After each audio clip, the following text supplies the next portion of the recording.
From now on, we'll celebrate a new Avatar Day. In honor of the day, Avatar Aang saved us from the rough rhino invasion. What is this? That's our new festival food, unfried dough. May we eat it and be reminded of how on this day the Avatar was not boiled in oil.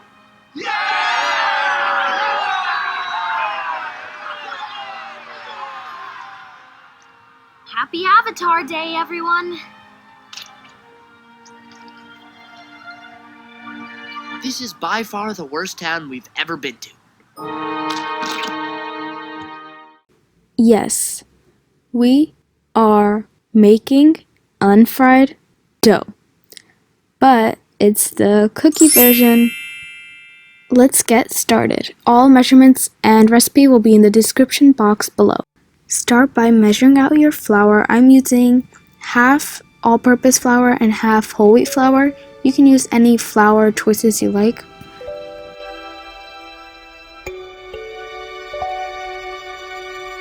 Now add baking soda and baking powder. Then you're going to want to whisk it together till all the ingredients are combined. Now grab another bowl and set aside the dry ingredients. We are going to start by measuring off the sugar and pouring it into the bowl. I used both white and brown sugar. White sugar ensures that the cookie will be crispy and a bit crunchy, and brown sugar just makes the cookie more chewy. I recommend this combination a lot.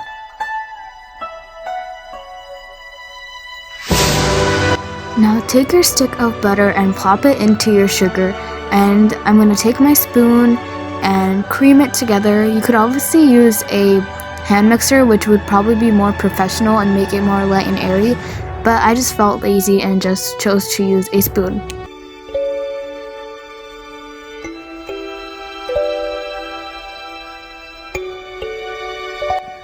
The dough should look something like this after the butter is combined with some of the ingredients, but now you are going to add milk. I use oat milk, but you can use any other milk you like. It all depends on you. And add vanilla extract. Now you're just gonna take your spoon or whatever you're using and stir all the ingredients together. If it looks really weird and clumpy and just, you're doing great. Like, that's exactly how it's supposed to look. So don't be worried or scared, because it's gonna turn out fine. Little by little, add in your dry mixture.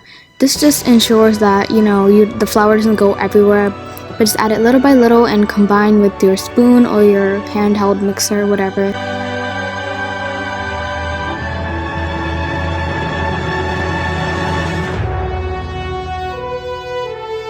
It takes some time, but the dough eventually comes together all nice and smooth.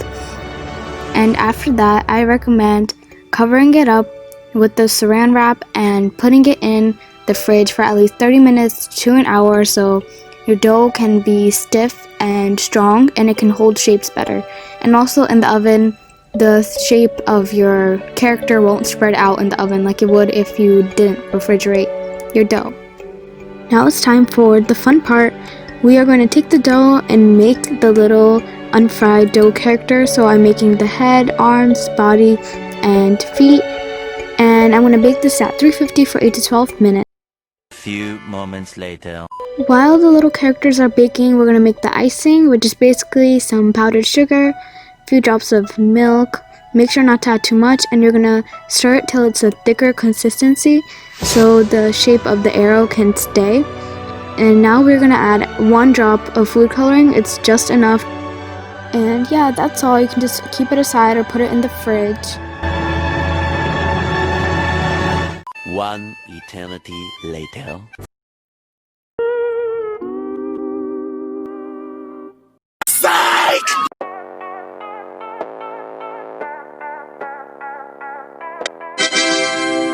Okay, so now that they're out of the oven, I can see how they look like, and they look pretty cool, I would say. For the eyes, I added these really mini chocolate chips, and you could also use melted chocolate and just add them in. Now I'm taking the rest of my dough and making more little characters, And this time I'm making them smaller. The last time I made them too big.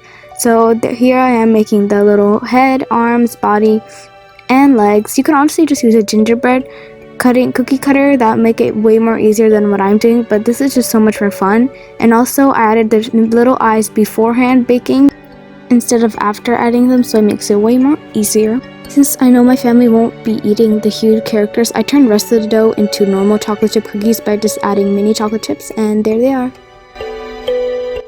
You're going to bake them the same exact way.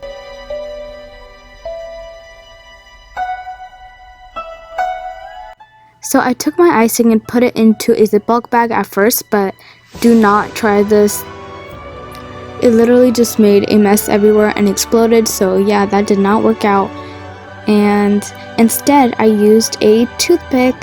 It's way more efficient and easier, and you don't even need that much fancy stuff.